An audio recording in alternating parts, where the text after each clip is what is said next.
Alright guys, we are testing out 4K 60 on both the Galaxy S20 Ultra and the iPhone 11 Pro Max. Now, just to see how stabilization is, on this part, we'll do some running, of course, with the front-facing camera, and we'll showcase the rear as well, and of course, a few other awesome features. Now, as you know, this is the point where I turn around and I start running.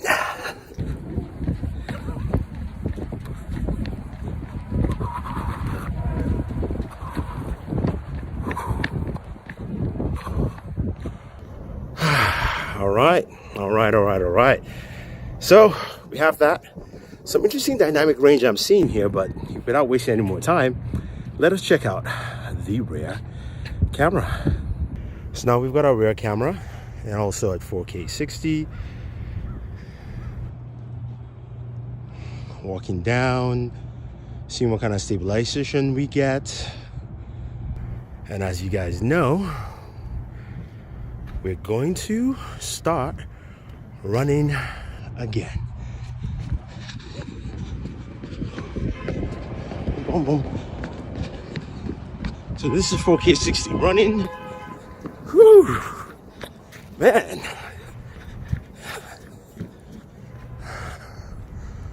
All right, here we have steady shot versus 1080p 60. Boom, boom, boom, boom, boom, boom, boom.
So taking a look at images here, daytime, you can see both images look really good. The S20 Ultra, it comes up really sharp for the front-facing camera. Yes, it's a 40 megapixels camera, and edge detection is really solid, but the vibrance anti-dynamic range really showcases in this picture you're looking at. Where the iPhone is nice and clear, it's blown out in the clouds, while the Galaxy, you can see the recovery of the clouds and also just the sharpness of the beard and of course the hat itself. Now, the S20 Ultra also has a low light mode for its front-facing camera, something the iPhone doesn't have, just showcasing the capabilities here on the camera app.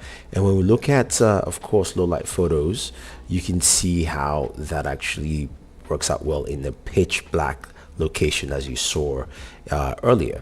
So this is much sharper for the S20 Ultra, while the iPhone 11 Pro Max is not as sharp. It's fuzzy. You've got a lot of grain going on there. Similarly here, this is at a bar. There's a lot of red and multicolored lights within the bar, but it's really low.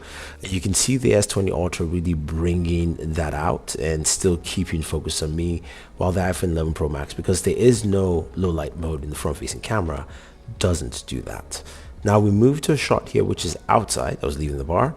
And again, taking a front-facing shot with both cameras, the S20 Ultra, sharper, brighter, the iPhone, a lot of grain, a lot of noise in that photo. Now, this photo is quite interesting because both of them come out pretty well. There's a lot of light leakage, much more with the S20 Ultra, but I do like the color detail because that's more accurate than the iPhone, but both are still really, really good. Now here is a shot within the bar with the main sensor. You can see that sharpness that the S20 Ultra portrays, and it just stands out really, really well. The iPhone is solid, but the colors and sharpness really come out well with the S20 Ultra's main lens here in low light. Now, when we go to the ultra wide, the iPhone doesn't have a low light capability in the ultra wide, so that's just something to take note. But the iPhone still does fairly well. You can see details, you can see the girls in the mirror, while the Galaxy S20 Ultra is much sharper. It's more vivid. You can see the girls in the mirror there. You can also see a lot of details with the bottles at the back. Now we go into a 2x zoom. Again, more details with the S20 Ultra.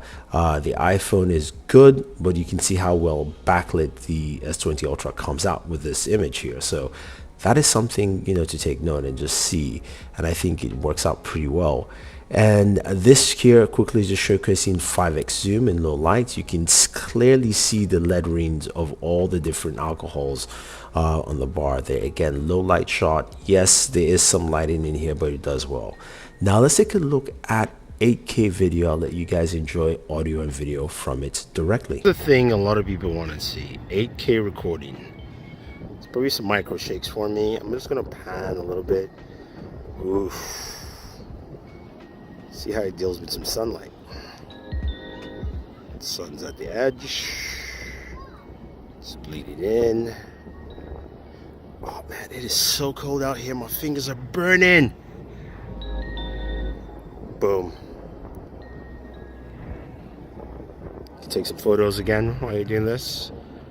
All right, 8K, 30 seconds. Seriously, guys, that was absolutely shocking.